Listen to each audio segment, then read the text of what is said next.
Today's episode of Filmmaker U is brought to you by our sponsors, OWC. Go to owcdigital.com for all your filmmaking and computer needs. And it's also brought to you by our other sponsors, AJA. Make sure to check out aja.com so that you can see how they can help you in your post-production needs. Hi, I'm Gordon Burkell from Filmmaker U. At Filmmaker U, we create film courses for film professionals to deepen and diversify your existing skill set. You can learn more at filmmakeru.com, or of course follow us on Twitter at filmmaker_u. Every week we interview film professionals to discuss their work. And this week I'm joined by supervising sound editor Mildred Iatrou, whose work includes First Man, La La Land, Battle of the Sexes, and she's currently working on Disney's Disenchanted, which is the sequel to Enchanted, just to name a few. Welcome to the show, Millie. Thank you. It's great to be back. So I do have one question. When I was reading your bio, you worked at Zoetrope in the 80s. Yes. Tell me everything you can about that, because I've been to the restaurant below, but I love hearing the stories about that. How'd you get involved at Zoetrope? Well, it's really interesting. I grew up and went to school in New York City, and I met my husband in New York. The person who would become my husband, Morgan, and he was from San Francisco, and he kept New York. We met in 1980, and New York in the 80s was pretty tough. And he kept saying, "Let's go to San Francisco. It's so much easier to live there. It's really wonderful." And he couldn't get me to go. And then I said, "Okay, I'll go if I can work for Coppola at Zoetrope." He's like, "Okay, we'll figure that out. Let's go." So we went. And then one day I ran into someone who said that they were hiring, looking for assistant editors at Zoetrope. So I went down there and got a job. I mean, they just so happened they were looking, but I think they were impressed that I was from New York City. Somehow back then in those days, I guess there weren't too many people from New York going to San Francisco to work. Mm-hmm. So that's how I got in there, and I worked on. I worked there on and off for about 10 years. I started, the first film I did was Gardens of Stone, and then I worked on Dracula, which was an incredible experience. So, and in those days, that cafe wasn't a cafe. It was just that's where our editing rooms were. Oh, really? Okay. Yes, see, I didn't down know on that. The ground floor. Yeah. Yeah. Wow. And did you, because when I was there, they had City Light Books was nearby. Yes. Did you ever hang out there at all? Oh, yes. It's a great bookstore. Yeah, I would go there a lot. It was wonderful working there in North Beach. It was just because, it still had you could feel the history of it, the beats, mm-hmm. and all the artists who had lived there, and it was still a pretty artistic place. I haven't been back in a while, but it still has. I'm sure it still has that feeling. Yeah. Now, when you're starting a project, how do you like to approach figuring out the sound for a film? Like, how do you work with the director to get on the same page and just determine the film's sound? Well, ideally, early on in the process, you sit down and you watch the film with the director. And we have we call a spotting session. And so the sound supervisors and the picture editor and the director, we all go through the film together, usually speeding through scenes where there's no notes given. But, and then we get the director's ideas. Don't always get to do that. Sometimes the schedules are so compressed that there's no time for that, but that's always the first thing we ask for when supervising a film. Okay. Now, when I think of something like First Man, if I remember correctly, I've seen interviews with the director, and he was talking about wanting to make, exiting the earth really scary, like all shaking. And mm-hmm. How did you guys work with him to intensify that and make it almost like a horror film, I guess you could say? I worked, that's one, my frequent collaborator is Eileen Lee, who's a sound designer. And so we partner up and we work together on First Man and La La Land and Battle of the Sexes and other films. And that early on, the director, Damien Chazelle, said that he wanted it to be from the perspective of the astronauts. So when like that, a lot of the sequences that take place in the capsule and in the, on the spaceship, are from the perspective of the astronaut. So you don't get too many of those shots from outside, so you know that what's happening to the ship. You're from their perspective, and so therefore the sound has to carry the story along. The sound has to let the audience know that there's peril or there's certain problems happening. And so what was your question exactly? Well, because like you said, they wanted to create that sense of from their perspective. So how did you guys approach the sound for that scene to give us that? Because it's such an intense moment, right? Yes. We recorded all kinds of things. Eileen did a lot of recordings for that, rockets, and then for the shaking of the capsules to create the feeling of being inside like these little tin boxes that are just so fragile and shaking. We went over to, we recorded rides at Universal theme park. We went there at night, and we went into some of the rides and then just recorded the shaking of the ride and then used that. There were many elements that she used in the sound design, but we used that element to give it a visceral feeling of being trapped and in a very fragile kind of environment. Oh, very interesting. Yeah. Now on something like La La Land, which you worked on with Damien, it's a musical. So how does that change your approach in terms, because you're working more with music, I guess, for certain scenes? How does that impact you as a sound editor? Well, I've worked on several musicals, and for musicals, I always find the biggest challenge is transitioning from the dialogue scenes, regular scenes, to the musical scenes. It's a really tricky thing to do. And in the case of La La Land, what we had the world that Mia and Sebastian were in, the world of being young in Hollywood, but which we wanted it to feel very real and very, kind of like a normal place, like with everyday kinds of sounds and textures. So, but then it would transition into this fantasy musical numbers, but we didn't want it to be too jarring. So you always have to keep in mind, like, how is the music recorded? How are the vocals recorded? How is the production sound recorded? And find a way to blend from one world to the other. And in the case of La La Land, we did lots of things like, making sure we use similar mics, going from production sound to music. If like in the scene where they're dancing in Griffith Park, the first time they're together, they do their first dance.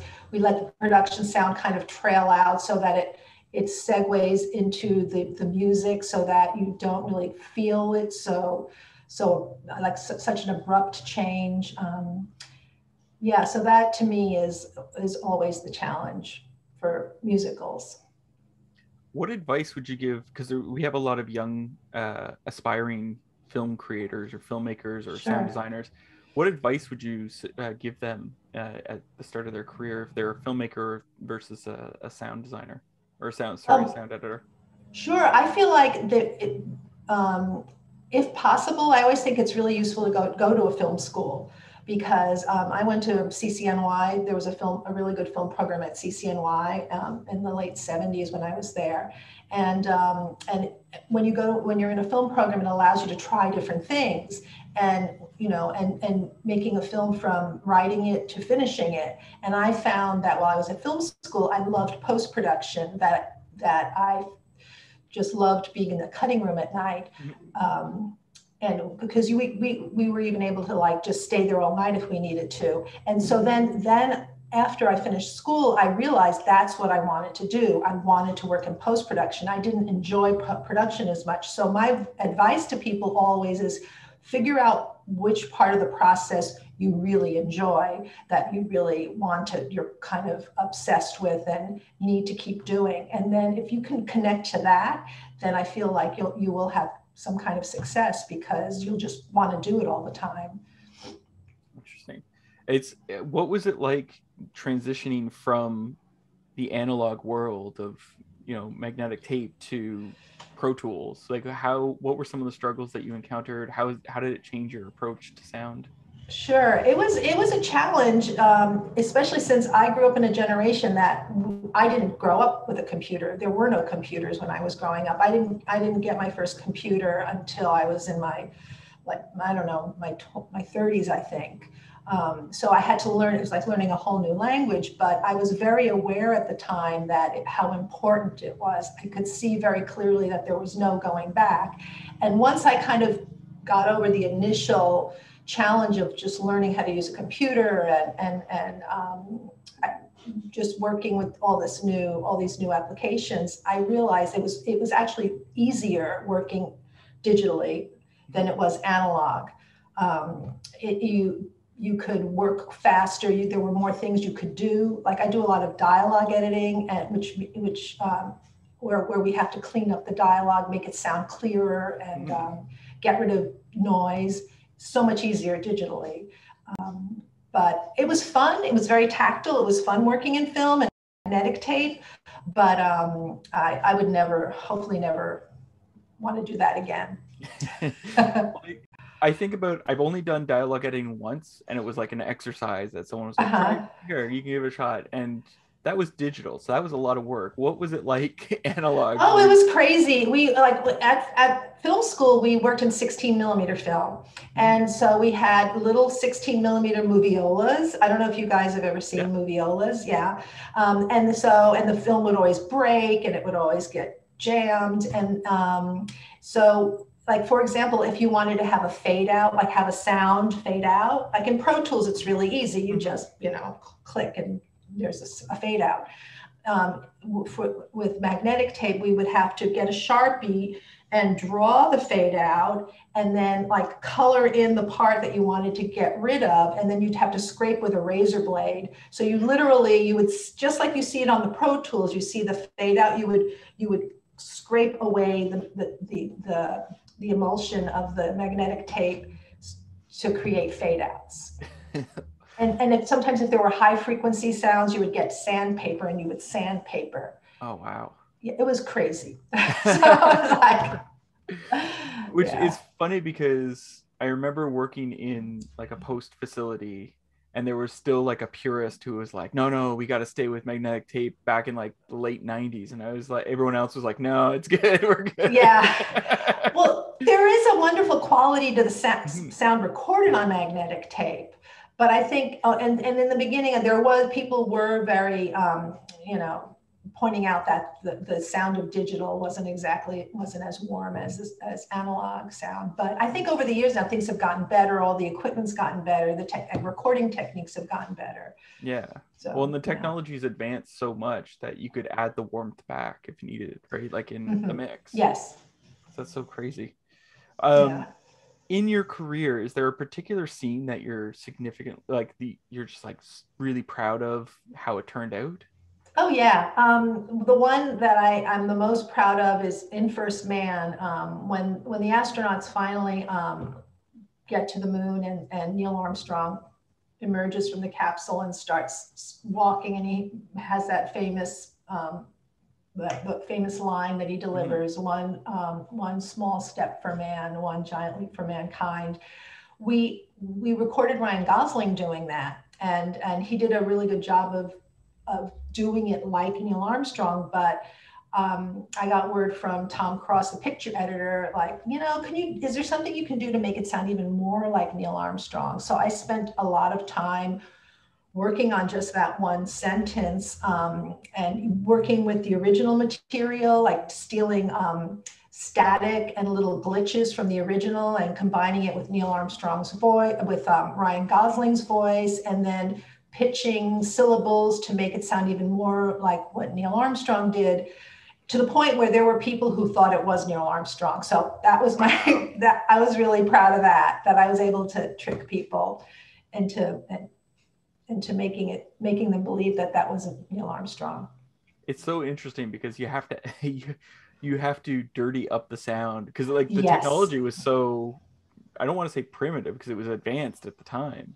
Yes. But at the same time we're sending them up in tin cans and landing them on the moon. Are you now, NASA has actually been working on the Artemis project, which is they're hoping to get um, a woman to the moon. Have you been following that after Not working on? really. No, No, no. no. No. Okay. Just space ended with First Man for you.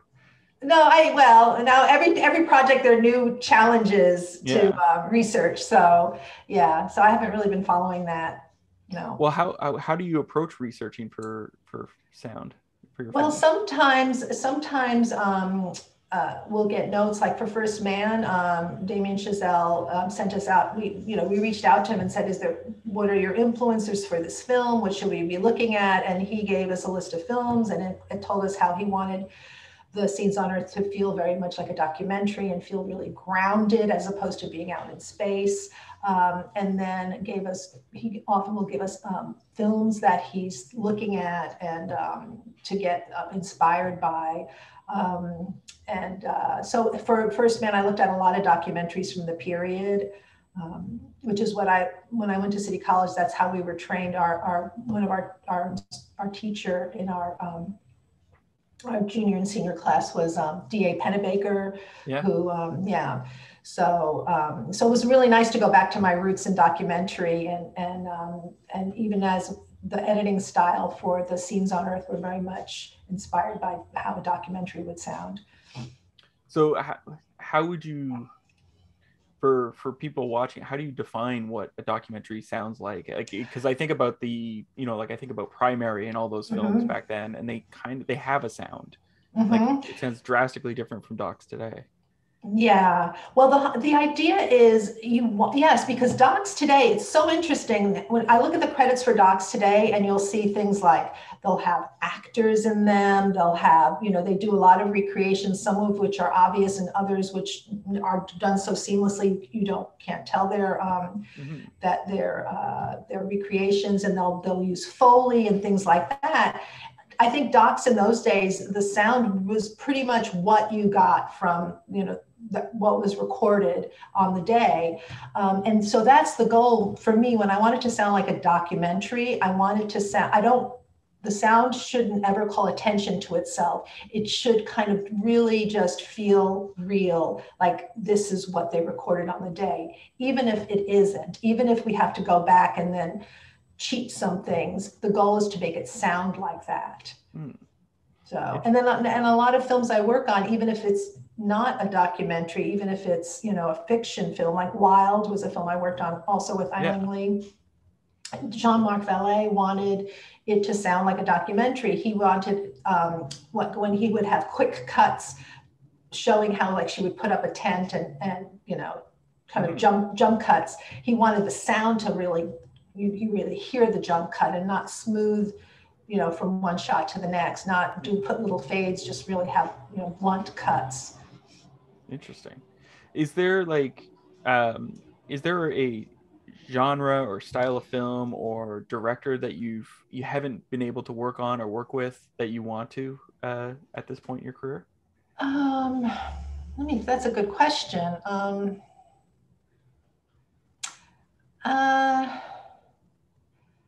Yeah, I don't know. I mean, I feel like I've worked on such a variety of films. Yeah. I really like working on smaller films that are like, to me, Wild was an incredible experience. And I'm really sad when Jean-Marc Vallée passed away earlier I think it was this year or end of last, I think around Christmas time. And he was an incredible filmmaker. People like that. I love working with people like that. I love working with people like Damien Chazelle. I like working with directors where I feel like I'm back in film school. Film school was a great time for me. I knew it was a really special time where I could do, kind of really do whatever I wanted and come up with all kinds of crazy ideas. And I love working with directors who approach making a film that way. Is there a sense of like experimentation? Because like I remember that in film school where you're like, oh, I wonder if I could do this. And yes, is that how like Damien and all of these directors that you like to work with? Oh yeah, definitely. Like Damien will do things like, for example, on First Man, when they land on the moon, the capsule door opens and there's this like sucking sound, really loud sucking sound, and then all of a sudden it's pure silence. And at the time he said to us, okay, silence, meaning literal silence, nothing on the track, nothing, no air, no nothing, which again is pretty radical because even at film school, we were always taught, even if you want the track to be silent, you always have to put some sound there. But there was nothing. It was pure silence. So yeah, things like that. I really like that he pushes the envelope. Now I have one last question for you. Sure. We've been stuck in this pandemic for 2 years now. And in that time, a lot of people, if they get stuck at home for quarantine or various reasons, they turn to streaming services for entertainment. Is there a movie or a show you've discovered over this pandemic that you think people should check out? Well, I'm a real Francophile and I love French film and I love that now because of streaming, we can see a lot of foreign French and European television. So I'm always looking for good French TV shows to stream. And my favorite thing that I've watched during the pandemic was the French series called Call My Agent, which in the French title is 10%. And I love it because it's really good it's very entertaining, it's very emotional, and it's about the French film industry. So it's about an agency, agents in Paris. And so and they have all these cameos from French movie stars. So that is my recommendation. Have you signed up for Criterion Channel so you can watch the old French films? Not yet, but because I see them a lot of French films on different channels, but I didn't realize they had a lot of French films on the Criterion Channel. So I will definitely, Well, they rotate through, so each month they change. Oh, they do? Yeah. Oh, good. So it's like I'm not sure. It might be Russian films this month. It might be. Oh, I see. Yeah. So. Oh, I didn't realize that they did that. Oh, that's interesting. Yes, I definitely intend to do that. Right now, I've been really busy watching things for the Academy Awards because I'm a member of the Academy and BAFTA. And I am a very diligent, voter. I want to make sure I see everything. So for the last 3 or 4 months, I've just been every night watching like a nominated film or a film that could be nominated. Now, without telling us who you voted for, what are some of the standout films in that? Well, I have to say I was very impressed with Power of the Dog because, and even though I don't know if you've seen it, it's really hard. It was really tense to sit through, but the whole time I felt this is excellent filmmaking. I just was so impressed with the way it to me is like a film that, and it really ends. It has like an interesting ending. I feel like a lot of films these days, when they end, I think, oh, that's the ending. You don't sort of, but this one really had an ending. So I love that about it. What else? I liked, there was a very good French film that I saw through BAFTA that hopefully will get released here. It's called Happening. And it's about a young woman in 1963 who finds out she's pregnant and wants to terminate her pregnancy and then has to figure out, but it's France, 1963. So she doesn't really have any options. So that was a very interesting film. And it's based on a true story, based on a memoir that someone wrote. Yeah. So that was a good film. A lot of films by women this year, which I was very impressed with. Well, and Power of the Dog was so good.